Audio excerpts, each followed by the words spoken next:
Hello students, I'll be summarizing the events from implantation to the second week in this video, so it will be easier to understand you the third week. So firstly, this is our morula. Over here you can see this is a blastocyst since a blastocele has been appeared, and the embryo has divided itself into an outer cell mass, which is the trophoblast, and inner cell mass, or it has organized itself into a trophoblast and embryoblast. And this is the outer covering, that is zona pellucida, that is around day 4. And this blastocele has reached the uterine cavity now. So this is a uterine cavity. This is the uterine endometrium. Now this is zona pellucida. It is lost.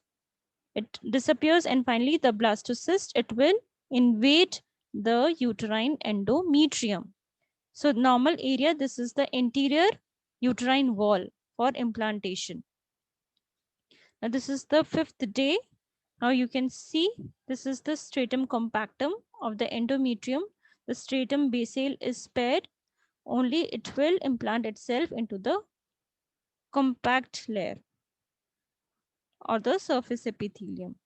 Okay. Then this is the outer cell mass. So this is the trophoblast. It will start dividing itself into the syncytial trophoblast and the cytotrophoblast. It is the inner cell mass or the embryoblast. So now it has an embryonic pole and an embryonic pole, which is towards the blastocele, which is facing the uterine cavity. Now it will start invading the uterine endometrium. So this is the syncytial trophoblast. This is the cytotrophoblast. And now the inner cell mass has organized itself into epiblast and hypoblast. Now it has invaded the uterine endometrium. These are the blood vessels. These are the uterine glands. So this is the secretory phase of the uterine endometrium. Now you can see over here the blastocyst.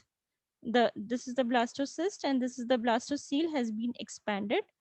Now there is appearance of the two extraembryonic cavities. This is the blastocele and this one is the amniotic cavity.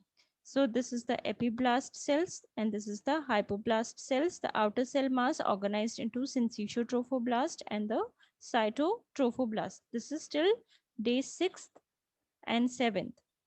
Okay, so syncytial trophoblast is multinucleated without cell boundaries. Now over here, after some time, there are certain lacunous spaces will appear into the outermost layer. Cytotrophoblast is constantly dividing. This is the amniotic cavity, epiblast, hypoblast. This is the fibrin plug which is closed the gap. Then after some time the lacunous spaces, they are invaded and they are expanding. Later on they will fuse with each other and this syncytial trophoblast will invade the maternal capillaries. And now one more change you will observe over here. The exocelomic membrane has been formed, the Huesner's membrane, which is contributed by the hypoblast cell layer. So we have amniotic cavity and the primary yolk sac. We have Huesner's membrane. We have epiblast and hypoblast. We have syncytial trophoblast, cytotrophoblast. And now the extraembryonic mesoderm has been contributed by hypoblast cells as well as the this epiblast cell layer. Over here you can see the lacuna, they are filled with maternal blood. So uteroplacental circulation is being started over here. Then this is the extra embryonic mesoderm. So now this is converted into the primary yolk sac cavity. So we have amniotic cavity, we have primary yolk sac, we have epiblast, embryoblast, we have syncytial trophoblast, cytotrophoblast, and we have extra embryonic mesoderm till now. And the lacunous, the syncytial trophoblast has invaded the maternal capillaries. So now the lacuna, they are filled with blood. Now this blastocyst or the primary yolk sac, it will decrease in size and an extraembryonic coelom or the chorionic cavity has appeared in the extraembryonic mesoderm. So now the mesoderm is divided into somatopleuric, the outer one the somatopleuric, and the inner one splanchnopluric. So now here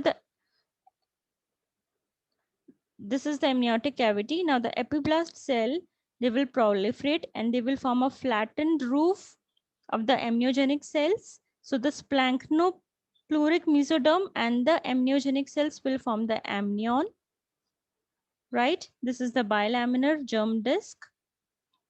And this is the hypoblast cell layer. The hypoblast cell layer are the cuboidal cell layer, and the epiblast is the columnar cell layer.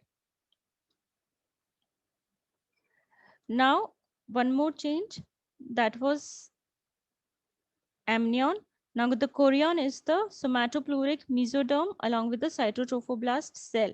So it is at the outer aspect of the chorionic cavity. So now this cavity, the exocoelomic cavity, is converted into the chorionic cavity. The primary yolk sac has converted into the secondary yolk sac. So now we have amniotic cavity, secondary yolk sac. This one is the exocoelomic cyst, which has been pinched off from the primary yolk sac to the exocoelomic cavity. So now this is the chorionic cavity, which is divided the extraembryonic mesoderm into somatopleuric and the splanchnopluric. Now the splanchnopluric mesoderm is towards the yolk sac and the somatopleuric mesoderm is at the outer aspect towards the cytotrophoblast. This exocoelomic cavity or the chorionic cavity will expand or will encircle the embryo everywhere except at a place which is known as the connecting stalk, which will form the future umbilical cord. So this completes our second week. So finally, we have epiblast, embryoblast. We have precaudal plate formation as well, which will establish the craniocaudal axis of the embryo. And we have somatopleuric and the splanchnopluric layer. We have amnion and we have chorion. And we have syncytiotropoblast and the cytotrophoblast. So that is why this is known as the week of twos. And uteroplacental circulation has been established.